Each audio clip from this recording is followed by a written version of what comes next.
Thank you very much. And given we're the first presenter of the very first, or the maiden event for Mining Journal, we'd like to, let's put our hands together for Mining Journal for their great effort, and wish Mining Journal the best of luck going forward. Ladies and gentlemen, good morning London. I'm actually happy to be here. The weather's lovely, thank you. Thanks for putting on a show. Ghana, West Africa, Cardinal Resources, brand new discovery. Never been drilled before, it's a new discovery. So, let the story unfold. Our major shareholders over there on the right-hand side should provide a level of comfort to the audience here. As you can see, there's a wide range of investors that have put their money into Cardinal over a period of time. And of late, Goldfields has actually bought on the market throughout the course of last year. It took them about 6 to 8 months to get their position. They did it on their own, off public information as well. The board and management, myself and Malik are the founders of this company. Prior to this, we took a project and dual listed it on the ASX. It was called PMI, which is now pouring gold in Ghana under the brand of Asanko. Bruce Lilford, our project manager, ex-AMEC Foster Wheeler. We've got Kevin Tomlinson, who's our non-exec chairman. He's a banker. Jacques McMullen, who also joined our board recently, he's ex-Barrick. He oversaw 27 mines for Barrick. Michele Miskillo, he's also on our board, joined recently. He's a corporate lawyer. This is his space. And Bob Schaefer, who was one of the founding guys in the Kinross organisation and the past president of the PDAC. West Africa. This is the snapshot for the geological setting for most of West Africa. As you can see, Cardinal Resources made the discovery along the fringes of the geological setting on the Ghana side, right next to Burkina Faso. Ghana itself. Okay, what I'd like to draw your attention to are two things on this slide. One, the mines in Ghana that have been operating for over 100 years are in the southern part of Ghana, hence why we have support everywhere from the local farmer all the way up to the president, because the northern sector has been suffering. It's the poor brothers and sisters that live up there. All the money's been made in the southern part of Ghana for over 100 years, and now it's their turn to get into business through Cardinal Resources' discovery. Another interesting point is our infrastructure. We're not remote. We actually have high voltage power that runs up along the road there into Burkina Faso. So it's a strong supply line because they supply the water that runs in from Burkina into the lake. So we trade off. We collect the water, generate the power and sell into West Africa. The domestic grid is separate, which controls or supplies all the mines in the southern part of Ghana. But fortunately, we've been given the go-ahead to tap into the international grid. And our roads and water are all close by, as you can see. Now, PEA financials. We published our PEA in February of this year. We studied 3 throughputs, 4.5, 7 and large, or as we call it, small, medium and large plant, through the globally recognised study managers on the left-hand side of the page there. Now, you can make of that what you will, the IRRs, the NPVs, the paybacks, but we've all been in this business long enough to know that they are respectable numbers no matter how you look at those, and it tells us we need to move forward and there will be a mine built. A little bit of the detail behind the summary. Basically, the 3 throughputs that we have studied to date indicate a range of ounces per annum from 150 to over 300,000 ounces, just in those 3 scenarios. and a very low strip ratio for the life of the mine at 1.2 to 1. I would like at this point to mention we've made it public that we are considering a fourth throughput which is going to be larger than the 9.5 million tonnes. And the reason for that is this. Since we put out our PEA, we converted 3 million ounces of inferred, which was sitting at the bottom here, up into indicated. And that has allowed us to reshape the pit and the cutbacks and whatnot and steepen up angles and basically get more metal into the pit design. And as a result, the natural progression is to study a larger throughput, greater than 10 million tonne, and the results of that will flow in due course. But this is a healthy and respectable drill out and a resource at 6.5 million ounces from surface in an open pit.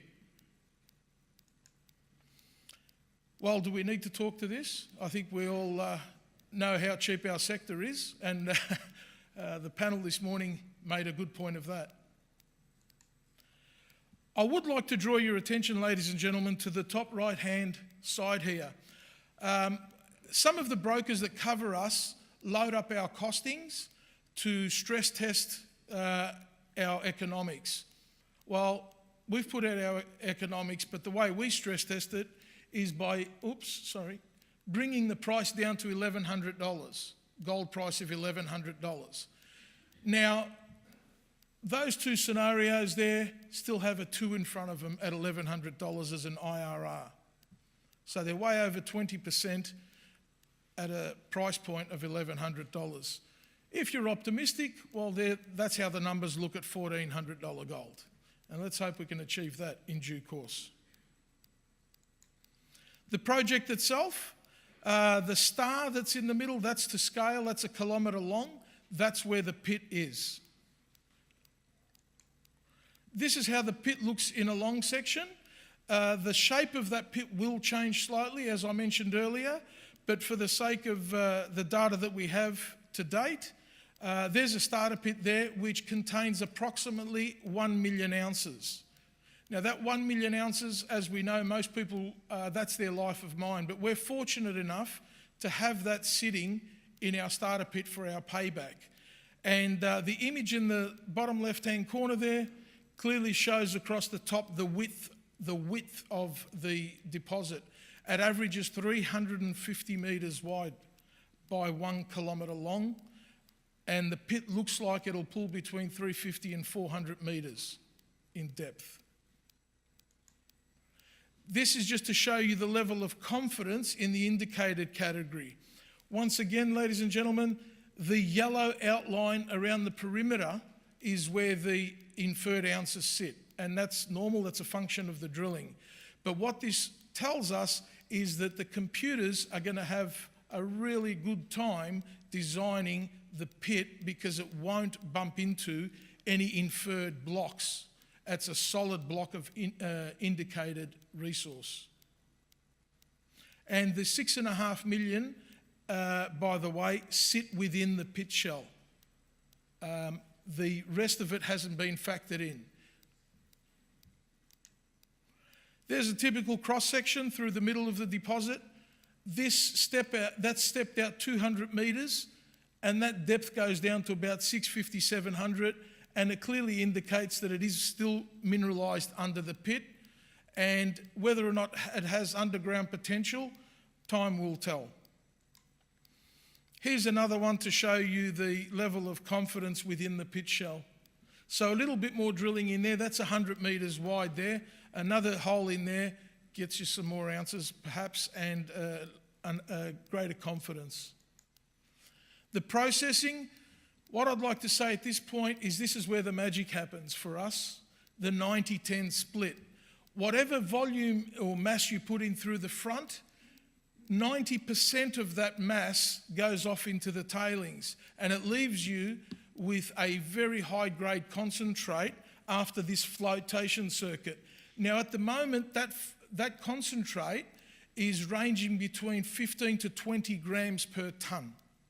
So in the event we picked 5 million tonne through the front, 4.5 million tonne goes out into tailings, 500,000 tonne, which has the high grade con of about 15 to 20 grams per tonne, gets further processed, which means our capex and our opex is dramatically reduced because we only have to put through 10% of much smaller mass through here at a grade of about 15 to 20 grams per tonne. Now, believe it or not, this is the interesting part. We've already established that the Namdini deposit will be a mine and it'll be built and it'll be a production facility. But what can we do to further enhance the NPV and add value? Well, here's the Namdini deposit here. All these licenses that we own add up to about 900 square kilometres. This sits on a 20 square kilometre footprint. And as you can see, ladies and gentlemen, there's a shear. There's a major shear that runs through Ghana, through Burkina, several countries. And this is the splay that carries the gold. And it's got gold there, historic gold, gold and gold. So this shear is generally mineralised. And we know that for a fact. We're actually drilling this licence here at the moment because it's within trucking distance. And all we need to do is just find a few shallow, high-grade ounces near surface, and they can be factored into the economics of this project here, and it'll make a huge difference to the NPV and the IRRs. But that's the idea. It's a district play. So once that's set up, the district opens up for more exploration and more mine life. That's just to demonstrate that it's not greenfields we're walking into. This is an airborne survey that we conducted in 2013. And subsequent to this, as you can see, we've done auger drilling, various forms of ground geophysics, sampling, whatnot, and we do have walk-up targets that we're testing at the moment with the drills. We put out some results recently. We picked up an area that's approximately 200 metres of strike length, and we move on. We're just testing all these various targets for the moment. Timelines, as you can see, most of these have been completed. I'd like to draw your attention to the last two at the bottom. While the studies are going on with the Namdini deposit and the study on the larger throughput that I mentioned earlier, one of two things will happen in Q3.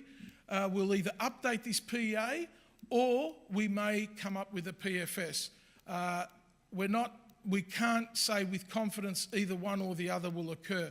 We're in the middle of all the studies, so as time goes on, we will update the market and let you know which one of those may come to fruition in Q3.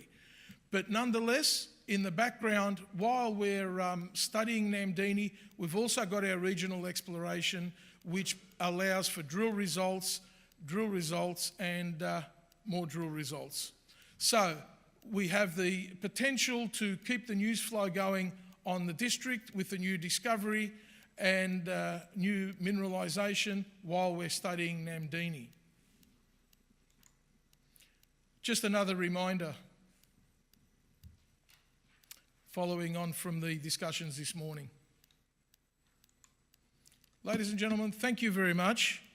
And I wish you all the best having a look at all the corporates that are presenting. I'm sure somewhere in amongst all of us, you will all leave happy with investment opportunities. Thank you.